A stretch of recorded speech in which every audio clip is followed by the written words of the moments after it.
Hi, I'm Halie Thomas, wellness and compassion activist and vegan cookbook author, and this is Alt Baking Bootcamp with Well+Good. Today I'm so excited to make with you these berry lemonade oat bars. They are, of course, super seasonal, very refreshing, but also just a nice way to enjoy berry season. I think that it's always fun to make a little crumble or something that kind of resembles cobbler, but without all the hassle. This is literally a one bowl dish and it only takes about 30 to 35 minutes to bake, and you have an oat bar that's super seasonal, fresh, and bright and vibrant. This recipe is not only vegan, but it's also gluten-free, refined sugar-free, and low in unrefined sugars. So it's a really great way to enjoy something sweet and also feel good about it. Alright, so to begin our recipe, what we're going to do is add a mixture of gluten-free flour, coconut sugar, and old-fashioned rolled oats to a bowl, as well as some fresh lemon zest and a hint of vanilla extract. So all of these flavors will really meld together. It's a very classic base, and of course you can build on this, add in additional spices. Spices that I love with my berries include like cinnamon, ginger, cardamom. All of that will really add a little bit of a kick to these oat bars, so feel free to get experimental. So I have some gluten-free 1-to-1 flour and coconut sugar that I'm just going to add into the bowl. I love using coconut sugar. It has this really nice coconutty, kind of toasty flavor that it adds to dishes, and of course having it be an unrefined sugar, it's a little bit better for you, so I'm happy to use coconut sugar in this dish. And then I have the gluten-free flour. Of course, if you're not gluten-free, you can feel free to use regular all-purpose flour, but the gluten-free blend works perfectly.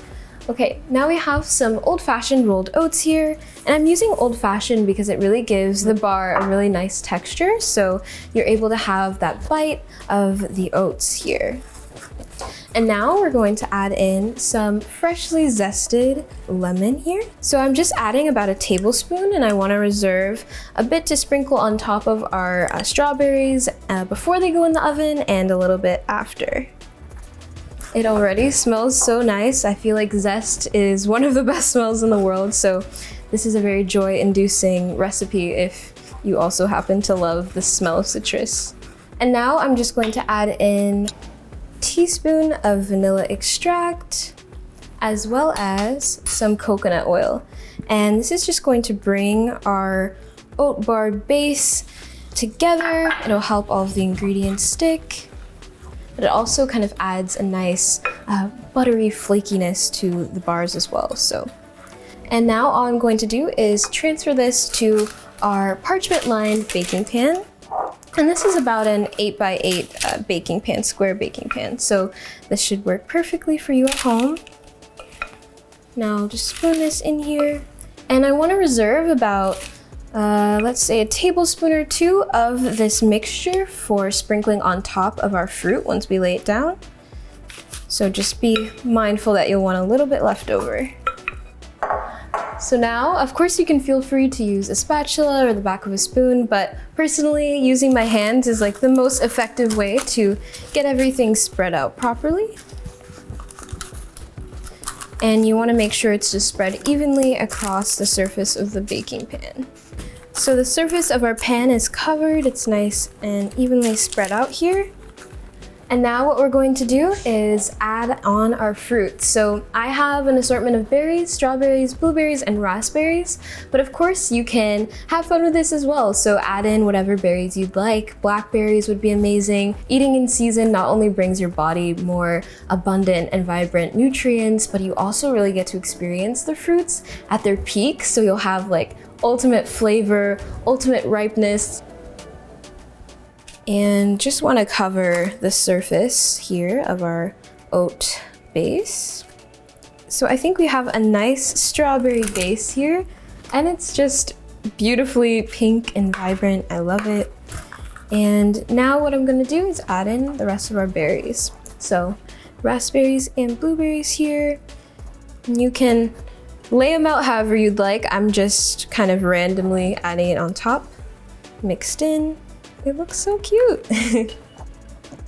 Okay, now that we have all of our berries on top, I'm just going to drizzle on a few different things. So I'll do a sprinkle of cornstarch that will really help the juices of the fruit come together when they're baking in the oven, and then a drizzle of maple syrup on top to just bring out a little extra sweetness in the fruits, especially if we happen to have a few sour blueberries here and there. And finally, we'll just top it with the remaining oat mixture. It looks very festive. It's giving a very like summer party look, but this is just a really lovely little way to treat ourselves during this season. So what I'm going to do is pop this in the oven at 350, baking it for about 30 to 35 minutes. But of course, just check on it at 30 to make sure that your mixture is nice and golden and the fruits are bubbly and juices have released. So we'll see it soon. Amazing! Look at this oat bar. It honestly is so cute and pretty, and I just love the aroma of like freshly baked berries. I think it's a really fun way to enjoy them, and of course adding on the fresh lemon zest just makes everything pop even more. I'm just going to cut it into about 3 sections and then plate. Oh, so pretty! Wow, I love how the berries just kind of ooze down the side here. They're really cute, honestly.